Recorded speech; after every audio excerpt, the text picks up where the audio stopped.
Good afternoon, everybody. I hope you're all keeping safe and I hope you're all keeping well. Welcome to the February GFM Talks session. The purpose of GFM Talks is so that we can welcome colleagues from across the GFM and other schools within our local area, so that colleagues can share their practice, their experience and their thoughts within an educational context.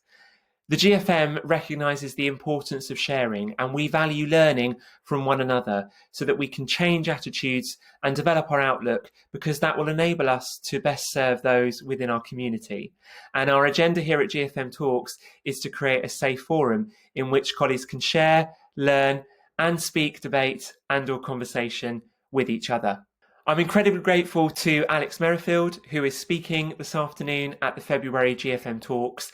And Alex is going to share with us 15 online teaching tools. Alex is a Year 6 teacher at Gomer Junior School within the GFM, and since the first lockdown, Alex has been reflecting on a number of teaching tools that he wishes that he had during that first lockdown, when we very quickly had to move to remote learning and to online lessons. So Alex, during the course of the next 20 minutes, is going to reflect on what the Year 6 team at Gomer Junior School have learnt since that first lockdown, and he's going to share some advice and some guidance based around 15 online teaching tools that's helped him in his practice. So without further ado, it's over to Alex. Thanks very much, Alex. Thank you for that, David. So I'm Alex Merrifield. I'm a Year 6 teacher at Gomer, and these are 15 of the things that I wish that I had last year in the lockdown in 2020. So these are some of the things that we've adapted and tried at Year 6. And the first one is the differences between asynchronous and synchronous teaching. Asynchronous teaching is the sort of pre-recorded video, whether that's been recorded by the teacher or if it's been found on YouTube or BBC, depending on which website you've chosen. It can be given to the children at any time, and they can also run through it at their own speed, which is a really beneficial thing for the child to do. So they can also learn more complex concepts because they've got a bit more time to think through what they're doing. But on the negative side slightly, or a thought that a teacher needs to have, is what about the pupils? Because they're left isolated at home anyway. And actually, how do they feel and how are they finding the work? Because you can't always do assessment for learning live. So actually, they need to be able to ask questions. But it does, on the other hand, give teachers a lot more time to give feedback and plan future lessons.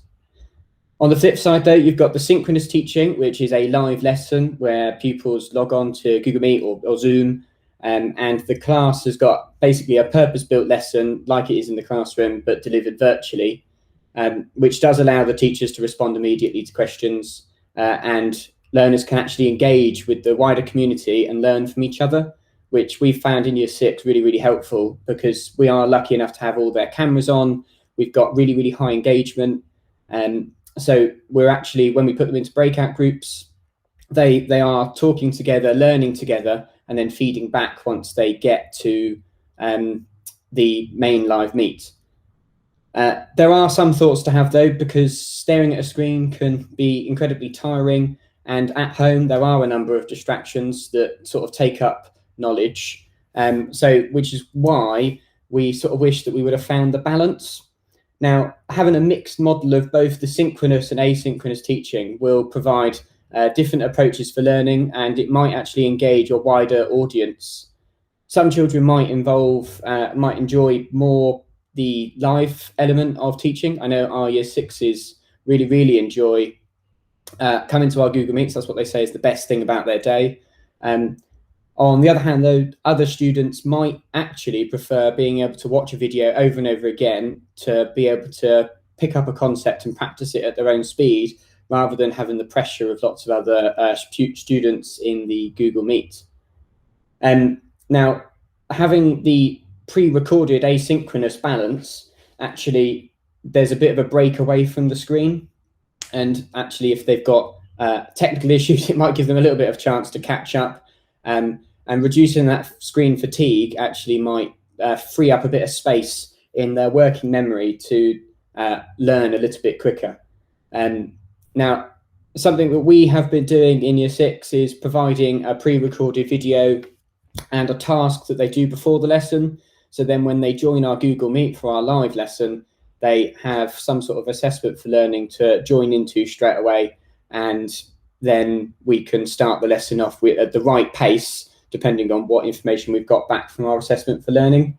But it also could be that we send them off into breakout groups with a video and they become the expert to then teach fellow students or present back to the class.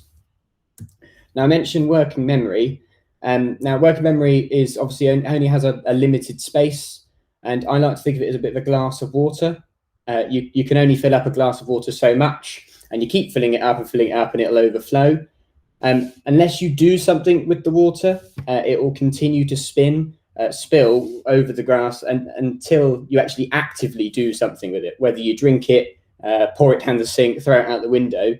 And actually with working memory, it's very similar. You can keep giving them information and they will keep being replaced until they do something with it, which actually, with some relief strategies, they can refresh their working memory, because when using a computer, especially, the computer using a computer actually takes up a lot of working memory space, and things like unmuting yourself, navigating to the work on the Google Classroom, questions that they're asking, well, what is the work? Oh no, I've just missed the last question. What if they pick me?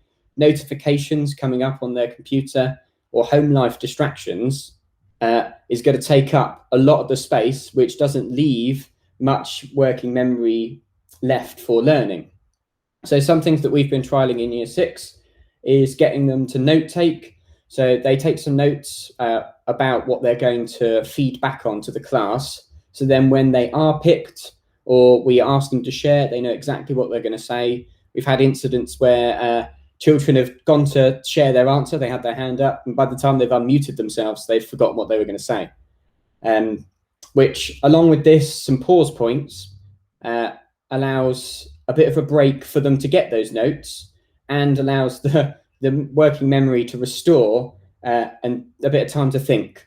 And having that time to think and write something down, they might be able to formulate a better answer and give them that screen break that they need to be able to think about what they're doing. We've also tried spaced learning, or I've sort of changed the wording, spaced assess. We do a bit of learning with our live lessons, and then we take a break and we might either assess them on something completely different that we've done in a previous lesson, or we might just do a quick drinks break or a fun activity to give them that necessary break away from the screen and to refresh their memory, to allow them, once they come back, we could do an assessment for learning strategy and just see how much information they really have retained from the first input that we did. Active learners are really important. So if we've got active pupils, they are going to be actively learning. So some of the assessment for learning strategies that we have been doing are polls, the chat function, Kahoot, Jamboard, the thumb. We're just giving them a quick thumbs up so they could tell us how they're feeling or what if they understand the task. We've had some points where they've held up their work, so we're teaching art and they've just quickly shared their ideas, or we just put them into breakout groups to work collaboratively together, because there's nothing worse than sitting still all day staring at a screen when actually we need to do as much as we can to keep learners active and give them that working memory refresh that they need to be able to keep learning. Now, mentioned breakout groups already. We have trialed a lot of different scenarios with our breakout groups.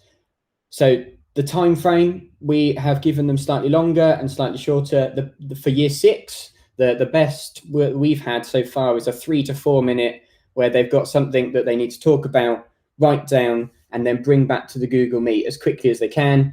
And then they build upon each other's answers together, so they're sharing about a similar point.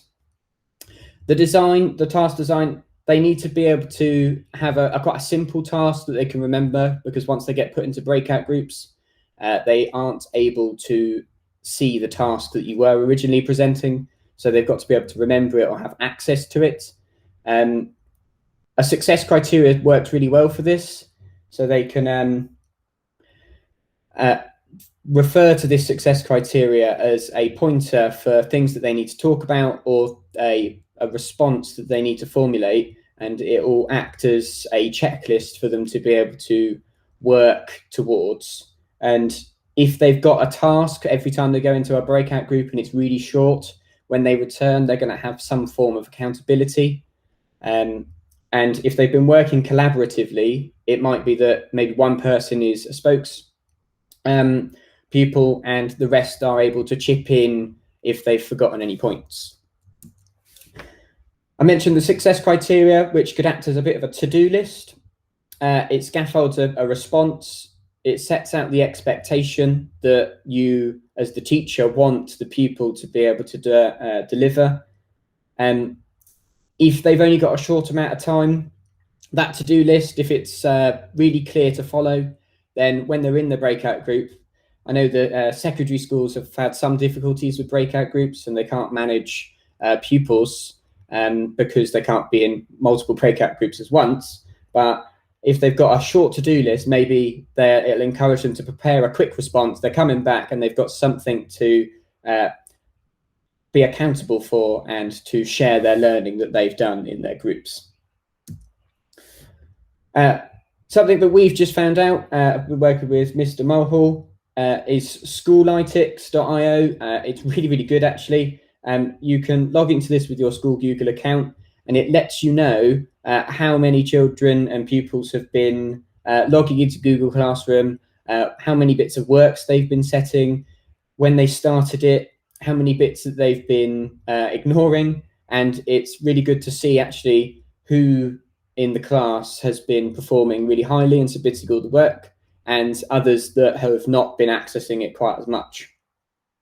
I mentioned a few of these earlier for assessment for learning strategies, but even if these aren't verbal, because I know that sometimes it's difficult to get pupils to talk, the chat, the Kahoots, the Google Forms, you could use a Google randomizer on the Google Classroom app on your phone. If you go to people, there's already a randomizer that you can choose, and it filters through all the pupils that are in that classroom and picks them at random. And there's the question and answer function that can be used as a form of assessment. We're going to trial out using it as if they were the teacher, what question would they ask? Now, the novelty can be lost quite quickly in Year 6, especially. We've at the beginning we had huge engagement, but once they started to get used to our assessment for learning strategies, it does sort of peter off slightly. The chat function, if we've used the chat function for the whole day, the lesson starts to drag. So having a varied way that pupils can respond makes it slightly more exciting. They don't really know what they're going to expect, so lessons don't become predictable, and spicing things up to have a varied experience, so making that well-rounded learner that can use Google Docs, Google Forms, the chat function, Google Polls, actually is probably going to prepare them for later life better than just using one assessment for learning strategy. Another thing that we've noticed is competition and collaboration. I did a little bit of research on this, that actually independent competition does cause isolation, and isolation can negatively impact learning because they're not sharing those necessary experiences. And as they're already isolated at home, we want to bring them together to work collaboratively, to share their learning between them. And the question that I thought was, can they compete collaboratively? So you get that motivation of a little bit of competition, but they're still working collaboratively, enabling discussion and sharing their learning, because they need to be brought together as a community and learn together, which is not something that we're able to do as much at the moment. I know that secondary schools, can they be trusted to work collaboratively, especially if they're not being watched? Now, that might be just a question that you need to ask yourself as the teacher, depending on your group of children. But in year 6, we are lucky enough to allow them to work collaboratively, and we get some really good responses. Something I tried out in my literacy lessons, slide design. We've gone for a consistent approach, so all the slides look exactly the same. Then they know what the expectation is for engagement. So on this slide, I've got a blue box here that says task 1, and on every single slide, there's a task. So they know exactly what the task's going to be, where they're going to put their answer, and then they can start thinking about it. So whether they're going into breakout groups, putting it in the chat, or popping their hand up to share their ideas verbally. Because ideally, they need to be actively engaging every 2 to 3 minutes. And I've just put that at the bottom there. Keep learners active to keep learners learning. And like I mentioned earlier, making that well-rounded online learner, we've tried out pretty much the whole Google suite in year 6. So for our maths lessons, we've had them submitting their work on Google Docs, Google Sheets, Google Slides, and Jamboard. And eventually we decided that Google Slides for our year group was the best way forward, because we were getting the most return rate, the best quality work, and it was easier for them to submit their work, so they can draw boxes, text boxes, arrows, circles.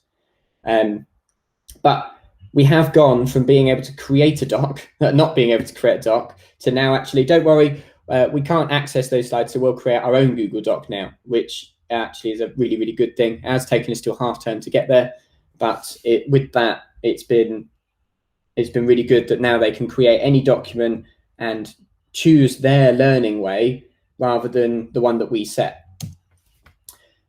The engagement culture, having a culture that actually means that they're going to engage. We tested out all of our assessment for learning strategies as games. Usually in our morning meets, we meet as a year group, we play some games, we do some would you rathers, some riddles, and we tried out all of the assessment for learning strategies before we expected them to have any accountability related to the work, because we did realise that if a pupil is on their phone or an iPad, they can't access the polls. So just for that, for instance, there was no accountability and no threat that they were going to fail, because it was just a game situation. So is the way that they're responding enjoyable? Can they relate to what they're doing? And is it a purposeful response? Or are we just filling in a poll to say, yes, I understand, for the sake of asking them? And I've just put a question at the bottom. Does it have to be a verbal engagement? Sometimes verbal engagements does have a drawback. It takes a lot longer for them to get their microphones on, say their answer, turn the microphones off, you to respond. And you can't necessarily find the recorded assessment for learning quite as quickly. So we use polls and chats and take recordings and copies of the chat, so we've got that assessment for learning to refer back to. This is sort of similar to what I mentioned earlier. So the pre-task, this could be given at the end of the lesson, the previous day, and they can mull over it and have a think about it before they get to the next lesson, and then they've got a poll to answer as soon as they get to the meet, whilst they're waiting for everybody else to join. Or a bit like our maths lessons, we have a starter task that they complete 15 minutes before the lesson, and then they join us for our live Google Meet, where they still, again, have an assessment for learning task once they get to the Google Meet whilst everyone's waiting. And then we can move into the teacher input, modelling the necessary points dependent on that assessment for learning. And then we send them off to have a go at that main activity, which they then have the ability to drop into us and ask any questions live, rather than having to use the Google Classroom function, which means they get that instant response really, really quickly. And sometimes it might be that we have a couple of teacher inputs and they go into breakout groups to consolidate or to collaborate together whilst learning. The 15th thing, the final thing that I wish that all of these things that I would have written down and thought of before, especially last year, before I start any lesson, to check that all the material is posted. Do they actually have their own copy? Can they access it? We've had incidents where the Google Classroom didn't publish our work properly, so then they didn't have access to it. So then we had to, whilst trying to set up for the lesson, set up another Google task. So it's always good to check that first. Check for power. Are you actually plugged in? And is your laptop going to go flat? The internet check. Now, www.speedtest.net is a great way to check the connection strength. It will tell you how much bandwidth you've got and how much upload width you've got. So actually, if you've got only about 40 megabytes a second, you might have slightly slower bandwidth. School laptops often only have a limited range of Wi-Fi, which is why I would suggest that you plug yourself into an Ethernet cable if you can, because that'll expand your bandwidth to the full capacity that you might be paying for at home or at school. The school Chromebooks, they only have 45 megabytes, but when you plug them in, they can go right up to, I think, the school download width. You can set up polls before your lesson. So going into the Google Meet that you're going to be meeting them on and setting up those Google polls straight away so that they're ready just to hit launch when they join. Start sharing your screen before you start teaching, before all the pupils join. Sometimes we've had issues where you could take a couple of minutes for the computer to catch up and actually present the screen. And I would also suggest closing every unnecessary tab, application, stops notifications coming through, stops you using up your bandwidth, and then it means that the internet can solely focus on the Google stream and the meet that you're doing and presenting the slides. Keeping things positive and upbeat and chatty. We always have, sometimes we've had music playing, but when they're joining, we keep it chatty, keep it a high expectation yet slightly informal, so it's a welcoming environment, but we still get good results on the learning. And having questions written down and ready and targeting specific pupils. We know that some people haven't turned up in a previous lesson, so we want to specifically check that, one, that they're engaging, and two, that they've understood previous content. So that is my final point, and I thank you for watching, and I will hand back over to David now. Thank you. Many thanks to Alex there for that really interesting and topical talk as we all get to grips further with remote learning and also the world of online teaching. I'm really grateful to Alex for sharing his reflections, and also I've been thinking about Alex's reflections on the benefits of synchronous versus asynchronous teaching and how it's actually quite tricky to find that right balance with our remote learning and the balance between that and our live online lessons, our teaching online. And also the importance of bearing in mind when we're planning for our online lessons, working memory, and the fact that working memory, as Alex compared it to filling a glass of water, only has a limited capacity. So we really do need to think carefully about the strategies that we're using to make sure that we don't overload the working memory of the students in our classes, and that we do actually leave space for that learning to happen. I think Alex gave some really great advice in that talk around some of the online tools for teaching and learning, and how we can keep learning and our students active, how we can keep them engaged. There was some really good assessment for learning tools in there as well. Some advice on how to use the breakout rooms, slide design, how to set up lessons. So very grateful to Alex for the talk this afternoon. Should you wish to submit any questions to Alex following tonight's talk, then please complete the question submission Google form, which will be shared via the daily update tomorrow morning. And any questions that are submitted will be shared with Alex to answer. And if you'd like to present at a future GFM Talks, please do get in touch. All you need to do is send the details, your details, the title of your talk, and a brief outline of the content of your talk to talks@gfmat.org, and Megan Webb will be in touch should we require any more details. Colleagues have the option of presenting a short talk for no longer than 20 minutes, or we can allocate time for colleagues who wish to present a longer talk. So all that's left for me to say is take care, everybody, stay safe, stay well, and we look forward to welcoming you back to the March GFM Talks session. Have a good evening, everybody. Take care. Bye-bye.